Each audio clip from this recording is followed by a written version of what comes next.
Mutual Broadcasting System presents the first of a series of new and unusual dramatic programs written and directed by Willis Cooper and featuring Ernest Chappell.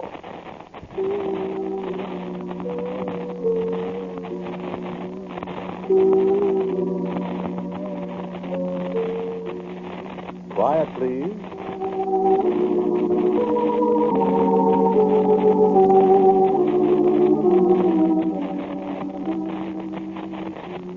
Quiet, please. Like 6,800 feet above sea level. A little house, maybe 20 feet long, 15 feet wide. It's made of corrugated iron sheets with a high peaked roof. It sort of hangs over the edge of the mountaintop, with nothing but the spikes of pine trees stretching all the way down to Pasadena, better than a mile below you.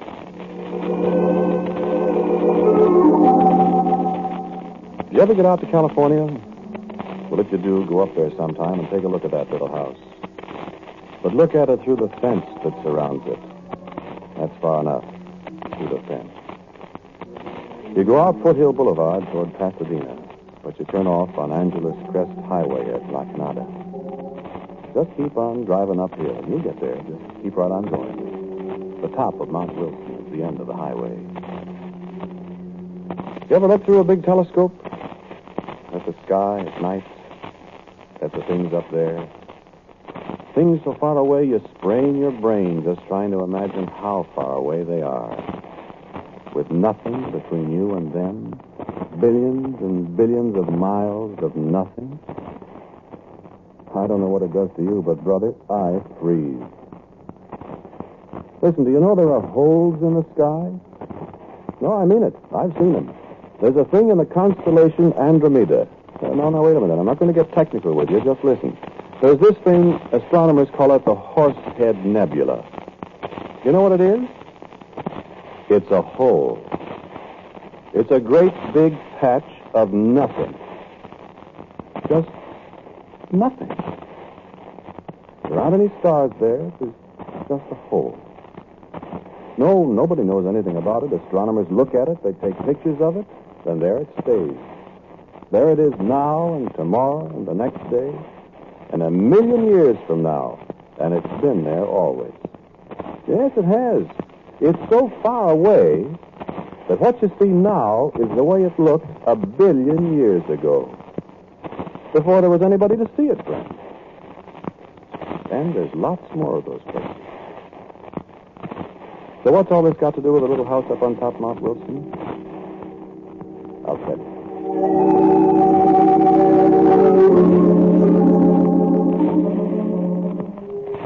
This was quite some time ago. I'd been living in California, see, for several years.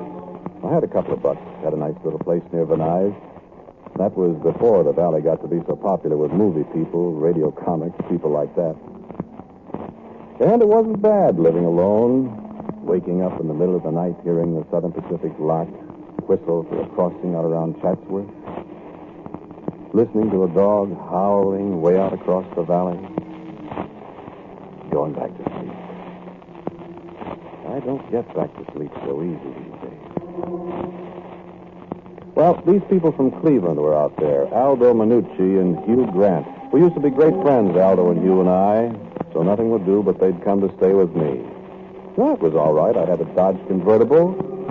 The boys got quite a kick out of California. That's how we came to go up to Mount Wilson that day. Aldo and Hugh had been, looking around for odd places. They had some ideas. So one day we were having breakfast, and they were looking at an automobile club bulletin. Aldo said, "Let's go to Mount Wilson." So we did. I'd been up there once before. You know how it is in California. I knew everything. I thought I knew everything.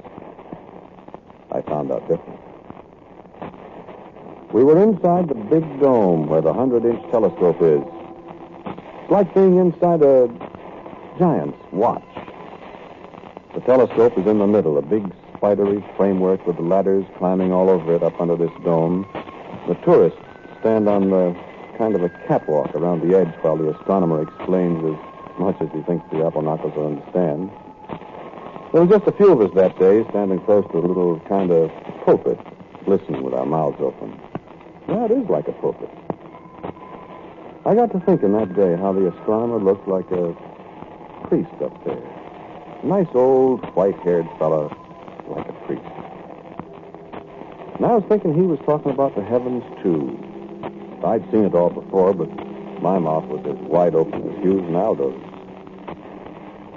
And the Earth is moving through space, too. It moves around the sun at the rate of about 18.5 miles per second. So therefore, you see, we must, in order to keep this telescope focused accurately on the celestial objects we are observing, neutralize those motors mechanically. The telescope itself, as you will observe, is controllable in any direction by this motor. Watch the different figures. Notice the motion of the telescope. And the final movement, the rotation of the entire dome exactly synchronized with the speed of the Earth through space. Watch through the shutters above your head.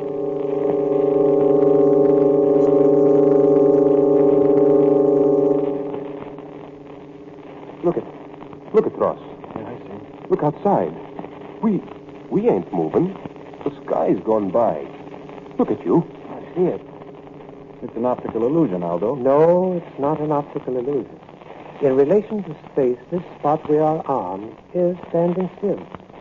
Through these motions here in the dome, the mirror of the telescope is kept aimed exactly at one spot far out in space. What's space, mister? It's nothing. What about the air? There are a few miles of air, my friend, and then nothing. Huh. Oh, stars. Yes, stars, and the places where there are no stars.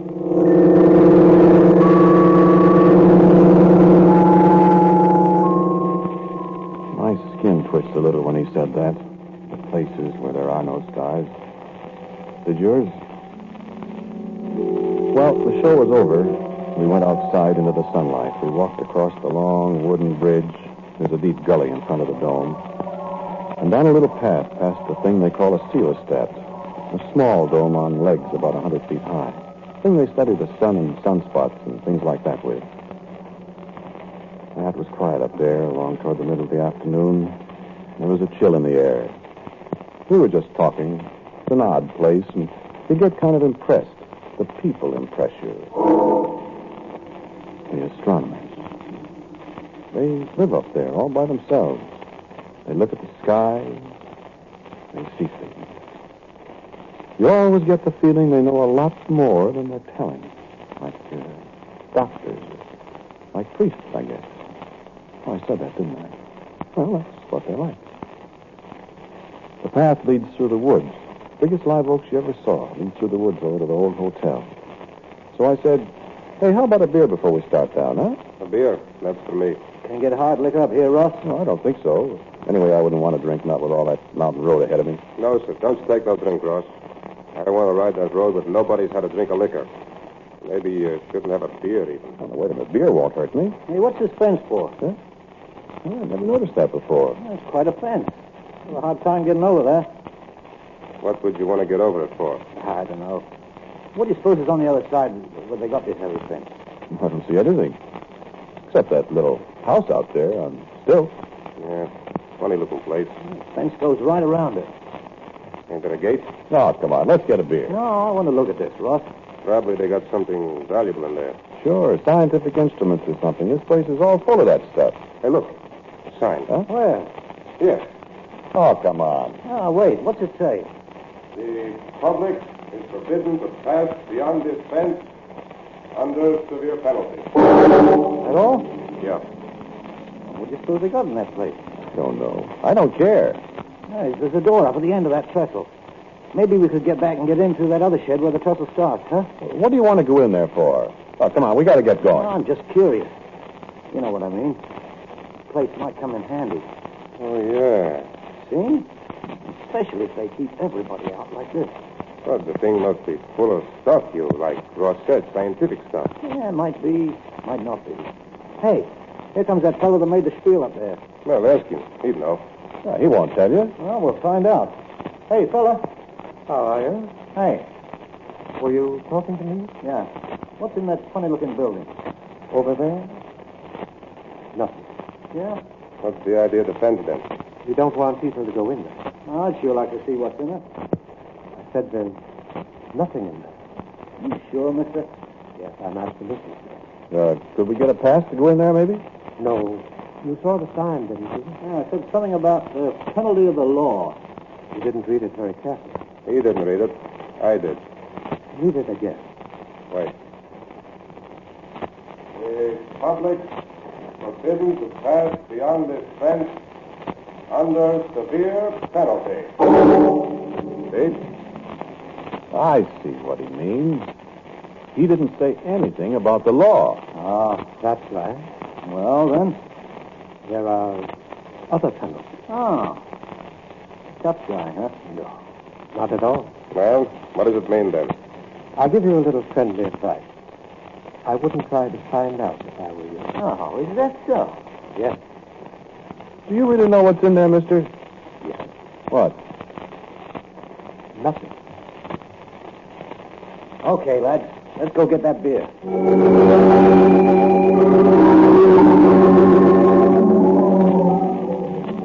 Well, of course, you know what was up. You're way ahead of me. My Cleveland pals weren't in California just for a vacation.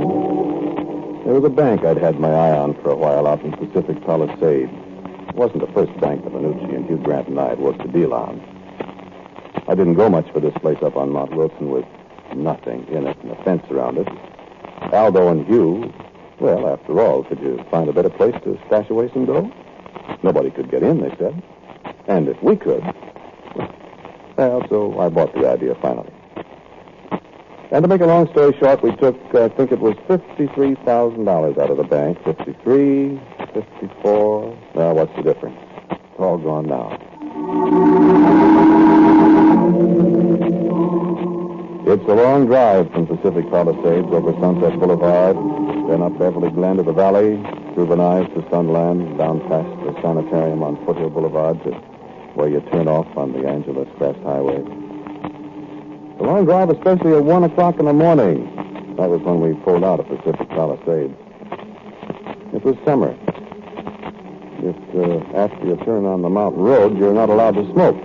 You see, a fire warden might come along, and those guys can tell somebody's smoking in a car a half mile off. They throw you in a can for it, forest fires.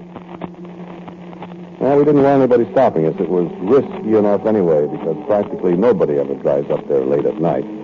Well, early in the morning, I mean. Well, we didn't meet anybody.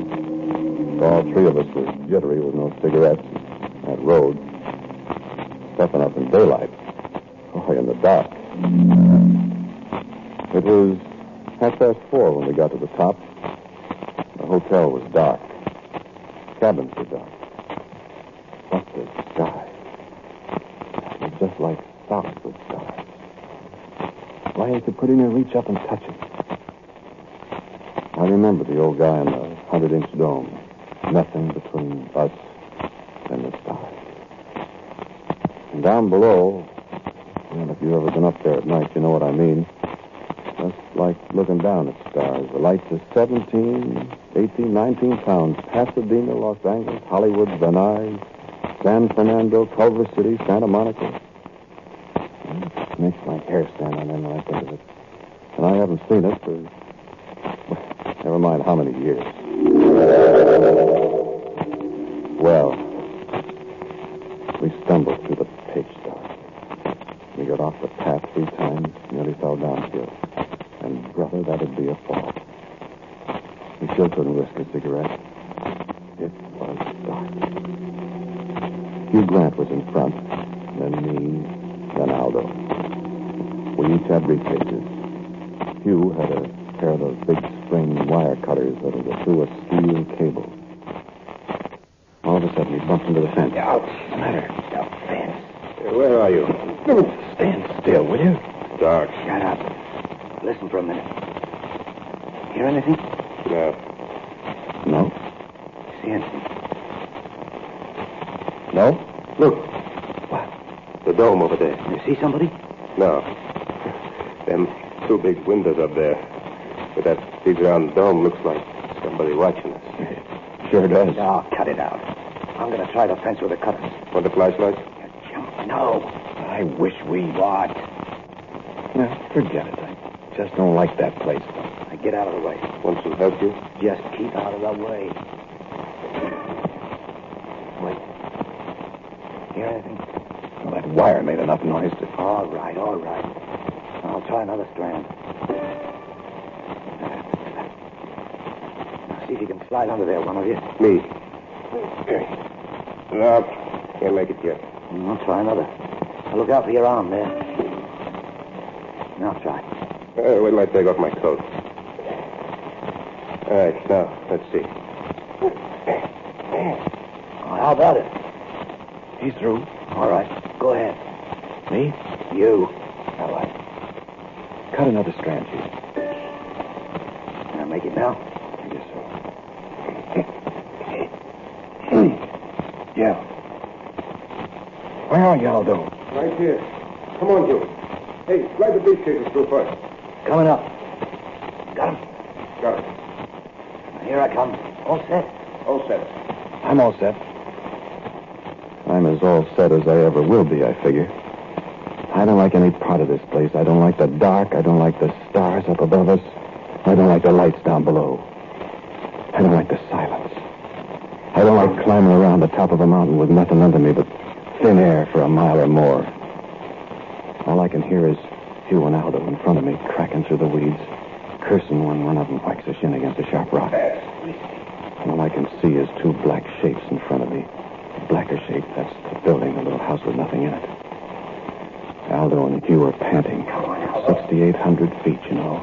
Your breath is pretty short. It's tough going, especially when you're dragging a briefcase full of money, too. You're scared and sweating and tired. And then all of a sudden, we're under the building, alongside one of the struts that hold up the little trestle. Boost me up, Aldo. Aldo boosts him up. He was a little guy. He's spry. Lot sprier than I am up there a mile in the air, and I guess he's not as scared as I am. So I look up, and he's sprawling on the trestle with 9 million stars behind him, reaching down to me. Grab my hand, Russ. I scrambled up. I never know how I made it either. Here we are, and in a second, Aldo's up there with us. Now, keep quiet a minute and rest. I'm knocked out. Yeah. You hear anything, Joe? Just the wind. Russ. No, I thought I heard something. Guess it's just the wind. Listen. It's the wind. Well? So we stood up. So Hugh walked the rest of the way down the little trestle. We followed him, stumbling over the planks, and there was the door. We rattled the bar on it. It was padlocked. So Hugh took the big cutters and he wrenched away at the bar. We shivered there in the cold, waiting to see if anybody heard us. There wasn't a sound. So Hugh tried again. And the bar fell off. We kept still for another minute. And then... Open the door.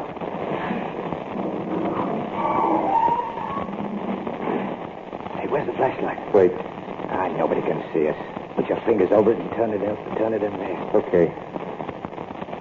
I don't see anything. Well, the guy said there was nothing in there. I can't see a thing. Open up the light a little more. I got it open. So black in there. There's something the matter with the light. Oh, there ain't. Look. Turn that light off me. Well, look now when I shine it inside. Nothing. Well, there's got to be something in there. Nothing, the man said. Can't even see the floor. Well, I'll find out if there's anything in there. No, don't go in. You can't tell what's liable to be. Well, look out. I'll toss the briefcase in. No. Throw the wire cutters in. Oh, where are they? Here. For the love of Mike, look out, will you? Keep still. You'll wake up the dead. Well, nobody hurt us, I guess. We're shot with luck tonight, no kidding. I'll give you them cutters. Here. Shine the light in there. Sure can't see anything, can you? Well, man. Get out of the doorway. Keep the light in there. Go ahead. Throw him against the far wall. All right. Look out. Where'd they go? Tossed him hard enough to bounce. Move the light around. I can't see a thing. I can't either. There ought to be. The light just kind of seems to... Oh, cut it out. There's probably some kind of stuff on the floor. Powdered. Maybe they fell into it. Here, stand to one side, Ross. What are you going to do? I'm going in to look around. You got a gun, Aldo? Just this little 32. All right, come on. Ross, you stay here and watch. And listen. I wouldn't go in there, Hugh. Nobody asked you to. I'm going. Come on, Aldo. Now, listen, you. You've got the screaming Mimi's, too. Now, come on with that gun. There's nothing in there. Look, Hugh. Come on, let's get out of here. Oh, shut up. Here. Might as well take the dough, too. We can stick it in there. Now, go ahead, Aldo, with the light. You go first. All right. Now, stand there and keep your ears. Hey, Hugh. Where are you? Can't see him. Listen, Aldo, don't go in there. I got to. Hey, Hugh. Hugh. Where are you? Listen, Aldo. Keep your eyes and ears open now. We'll be right back. Hey, Hugh. You all right? You coming in, Hugh? Hugh. Aldo. What's in there? Hey, Hugh. Okay, Ross. Something's the matter with him. Here I come.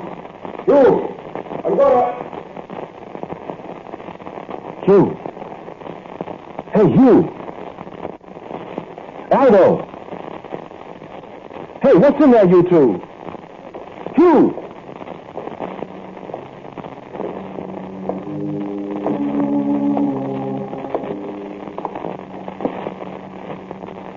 I can see you.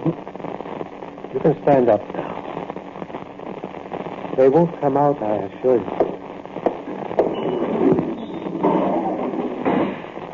Come on, son, stand up. I've got a gun. No, you haven't. Stand up. When my friends come out, They're not coming out, my friend. Stand up. You wouldn't believe me when I told you. what's in there? What's in there, I said? I told you there's nothing behind that door. My friends went in there. They're not there now. There's nothing in there. You understand me? There's nothing in there. Listen. No, you listen. No, I suppose it'll do no good to tell you. Tell me what? I'd better show you. Show me what? Come with me. No. Come with me. I won't. You've got to... Wait. Wait for me.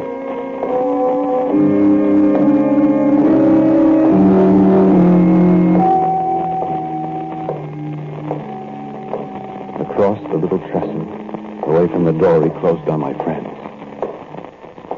Through another door.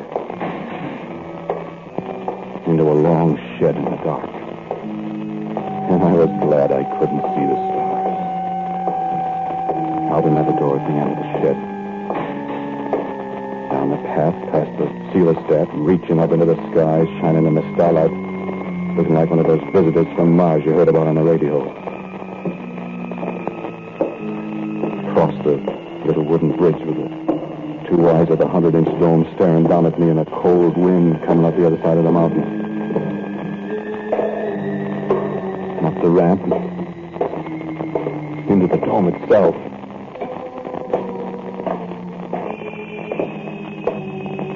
And up the iron stairs. Follow me. A little yellow light at the head of the stairs, and then out on the catwalk in the dark with the floor 40 feet below us. Up another ladder. My legs are getting tired. Up. Follow me. Up another dizzy ladder. And another. And across another spidery walk. Here. Sit in this seat. I can't speak. My throat is dry. My legs are trembling. I'm icy cold in that great dome. How far above the floor, I can't tell you. Sit still. You won't fall. What is... Sit still, I said. You'll have to be sure. Wait. magnetic destination. You can look now. Look. At what? Look through the telescope. No. Look, son. What do you see? Stars. Millions of stars. Wait.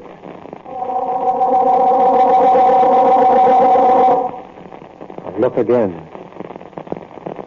What do you see? Nothing. Nothing. What? Now? Stars again. Millions. No, a black cloud. Now? Nothing. That nothing you see is 1,000,000 light years away. What is it? There's nothing there to see. My friend, there are scores of places in this universe where there's nothing. Far places, near places. Do you understand what I mean?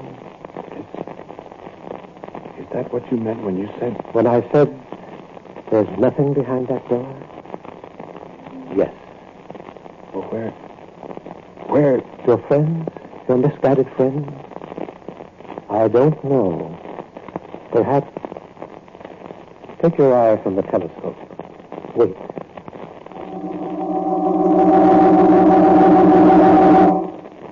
Look now, if you dare. Well, what? Look.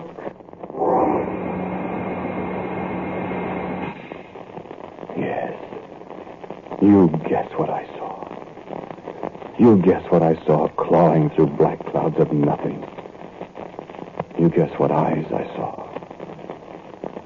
I saw nothing.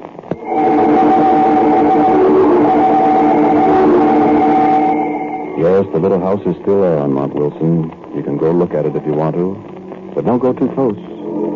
Maybe somebody will tell you it's just a place where they store equipment. Maybe. Why do they keep the door locked then? Well, just one other thing. Don't you go around opening doors you don't know anything about. There might be nothing behind one of them.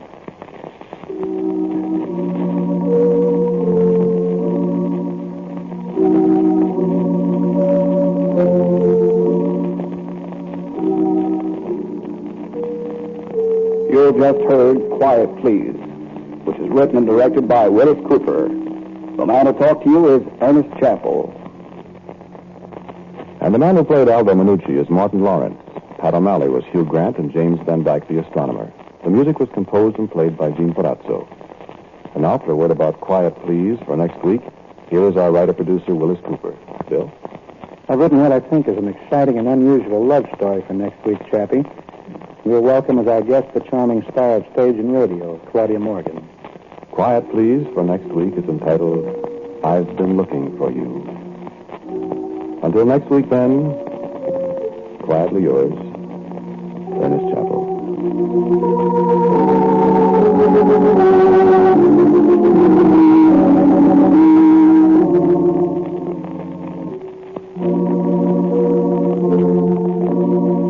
This is the Mutual Broadcasting System.